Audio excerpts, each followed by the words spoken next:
বুদ্ধিমান মুহাদ্দিসগণ বলেন আপনাদের জন্য নামাজের কাজা থাকলেও পর্দার কোনো কাজা না।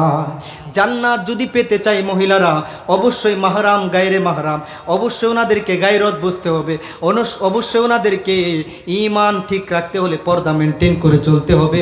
বেপর্দা মহিলা জান্নাতের আশা করতে পারে না। কথা বলেন ঠিক কি না? রাগ করবেন না। পর্দা করা আপনাদের জন্য একটু কষ্ট, আল্লাহ আপনাদেরকে ইজ্জতও দিবে বেশি।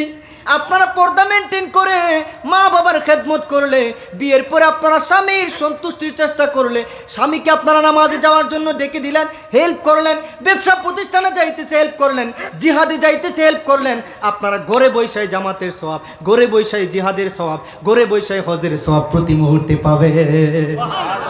হ্যাঁ, হাদিসে আছে এগুলা। মহিলাদের জান্নাতে যাওয়া সহজ।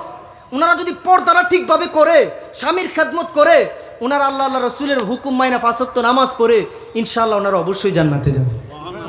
মাগো, আমি আপনাদের উল্টা না, আমি তো একজন মায়ের পেটে হয়েছি, আমার নবীও একজন মায়ের পেটে হয়েছে, দুনিয়ার সমস্ত ওলিরা একজন মায়ের পেটে হয়েছে। মাগো, আপনাদের পায়ের নিচেই তো প্রত্যেকটা সন্তানের জান্নাত। আমরা চাই আপনারা যেন আমাদের জান্নাতে থাকেন, এজন্য পর্দা করবেন ইনশাআল্লাহ। বলেন ইনশাআল্লাহ।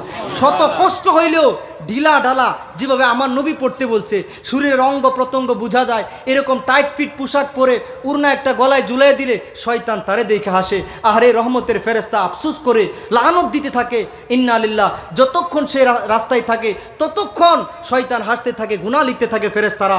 এজন্য একেবারে কোরআনে স্পষ্ট আয়াত আছে সূরা নিসার মধ্যে, সূরা আহজাবের মধ্যে অনেকগুলো আয়াত, যে তারা যেন তাদের জিলবাবকে টেনে, তাদের চাদরকে টেনে একেবারে বুককে ঢেকে রাখে, তাদের মাথাকে ঢেকে রাখে, চেহারার সৌন্দর্য এটা সদর দপ্তর এগুলা ঢেকে রাখে। আল্লাহ তৌফিক দান করুক, বলেন আমিন।